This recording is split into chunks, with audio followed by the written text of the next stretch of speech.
అల్లూరి సీతారామరాజు జిల్లా రంపచోడవరం నియోజకవర్గం వై రామవరం మండలం చిన్న ఊలెంపాడి గ్రామంలో ఆంధ్ర వనవాసి కళ్యాణ్ ఆశ్రమం ద్వారా భజన బృందాలు లోక కళా కార్యక్రమాలు ఘనంగా జరిగాయి.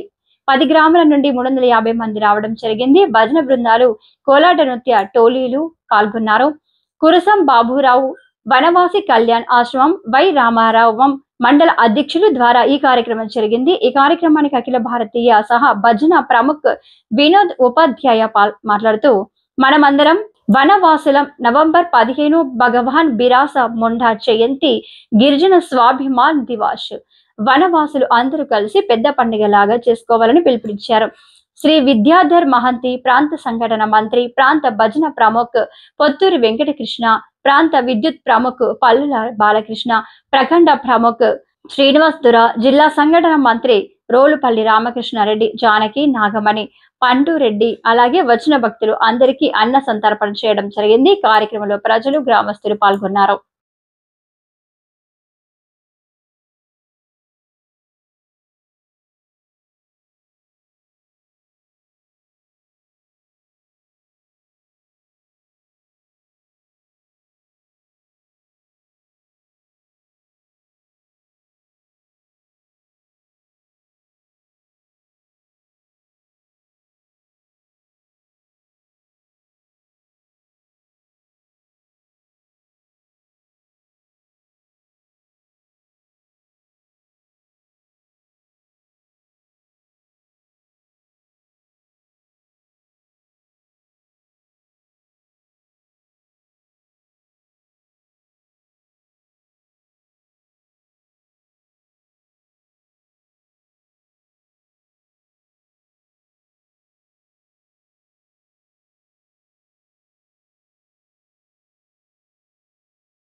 पूरे भारतवर्ष के 11 करोड़ जनजाति समाज के बंधु के बीच में वनवासी कल्याण आश्रम 705 प्रकार की जनजातियां, जैसे आप लोगों ने दी है, बाकी है। उधर झारखंड में मुंडा, अभी भगवान बिरसा मुंडा के बारे में बताए कि पूरे भारतवर्ष में 15 नवंबर को भारत सरकार ने जनजातीय गौरव दिवस के रूप में पूरे गोटे भारतवर्ष में मनाया जाता है। इसलिए जनजातियों का कोई न दिन निश्चित होना चाहिए, तो वो है 15 नवंबर को जनजातीय गौरव दिवस पूरे भारतवर्ष में मनाया जाता है। अभी कल्याण आश्रम के काम 14 प्रकार के काम चलते हैं। शिक्षा है, स्वास्थ्य है, संस्कार है, स्वावलंबन है, ग्राम विकास है। उसी में अपना एक श्रद्धा जागरण आयाम है, जो अपने अस्तित्व की रक्षा के लिए ग्राम देवता, ग्राम पर आधारित रूढ़िवादी जो व्यवस्था है, जो श्रद्धा के केंद्र थे, उसको उन्होंने समाप्त किया।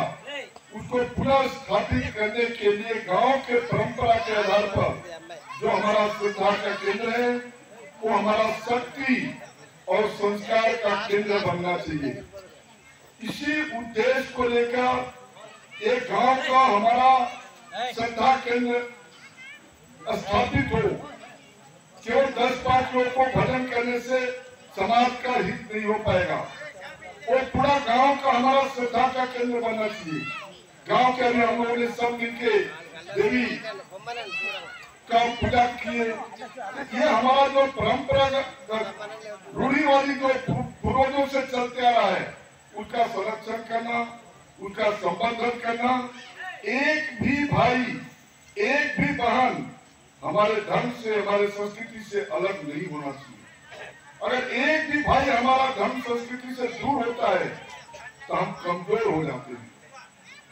इसलिए एक भी हमारे समाज से, संस्कृति से, चाहे हमारे कुटुंब हो, रिलेशन हो, संबंध हो, कोई भी हमारी सनातन संस्कृति से दूर नहीं होना चाहिए। अगर किसी कारण से, बीमारी के कारण, अज्ञानता के कारण, कोई परिस्थिति के कारण अगर वो दूर हो गया है, तो फिर से उसको अपना सनातन धर्म में वापस करना चाहिए। क्योंकि वो कहीं इंग्लैंड अमेरिका का नहीं है इसी धरती का, लेकिन कुछ कारणों के कारण वो अपना धर्म संस्कृति छोड़ दिया। उसका संबंध कहां से जोड़ दिया? इंग्लैंड अमेरिका से उसका संबंध हो गया। हमारा रूढ़िवादी जो परंपरा था, हमारी जो पर्व त्योहार थे, हमारे जो जनजातीय महापुरुष थे, उससे उसका रास्ता भटक गया। उसको पुनः स्थापित करने के लिए गांव में जो हमारा परंपरागत आधार पर जो पूर्वजों से चलते आ रहा है, उसको पुनर्जीवित करने की आवश्यकता है। पहले गुरुकुल की व्यवस्था थी।